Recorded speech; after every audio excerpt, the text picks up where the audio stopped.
Personal FX, the collectible show. Before we get back into some more appraisals, let's go back out to Ohio because we have to revisit with JD and Stan. They did such a good job with Hanna Barbera. We're going to do the sequel now with robots. JD?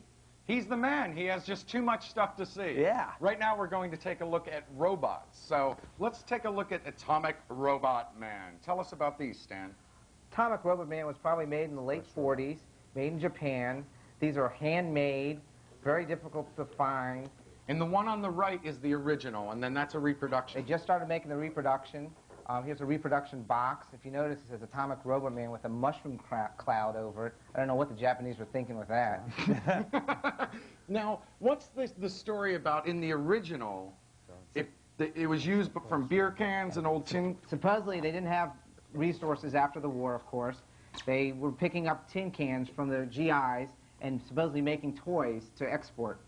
So they say if you tear this open, you might be able to see the labels and stuff on the inside, right? Supposedly. I'd never seen it because you can look through a little bit and you really can't see. Maybe this particular one you can. Mm-hmm. Yes, JD, John. Alan had something to say about that very item right there. Yeah, that's actually Okay. that's actually the first robot ever made.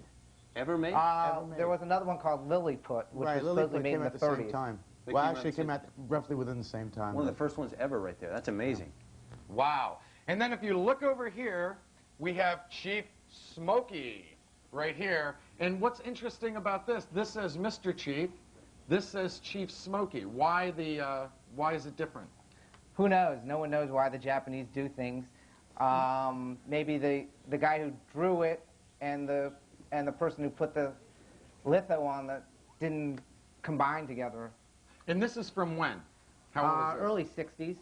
And what's good is that when you start it, there's a little smoke that comes out of the top. I don't know if you can see it. I don't even see it now. Oh, there it goes. A little bit of smoke here. Now with the box, what would you say is the value of this one? Probably over 2,000. Wow. Chief Smokey. And then look up here, this big blue robot. Tell us about this one. You said this was very popular. Very popular. Early 60s, 64. This is Robo Commando. It came with some accessories as the missile, which shoots out of the top of the head. Right into your eye, Yeah. right? Balls that flick out of the arm. And you have all of these little accessories. Yeah, and I have the box also. That's what makes the toy more desirable when you have everything. I have the instructions also. This was put out in the early 60s, and they put commercials on Christmas time. We're pushing this, and this is one of the highest-selling robots ever. Wow. I had it as a child.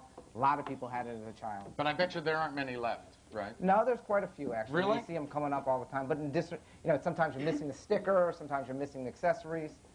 Now look at this one. It's amazing back then how they had these toys that could be quite dangerous, actually. Tell us about this one. This one was made in Japan for only the Japanese market. It's called Mr. 45. It's huge. It's battery operated, and it will shoot the. I don't know if it'll shoot. Whoa! Look out! There you go. Duck, guys. Get out! Look out! I don't think they'll sell that these days because it takes someone's eyes out. And what's the value of that, do you think? Oh, a few $100s. All right. Well, Stan, thank you so much for showing us your collection. No problem. He has, as you can see, all sorts of different things. So we'll have to come back and do a segment on some of his other collectibles. Yeah, I was just going to say the same thing. Stan, I hope you'll let us back in sometime next time we're in Cleveland. No problem. All right. Thank you both very much. Thanks a lot, JD. All right.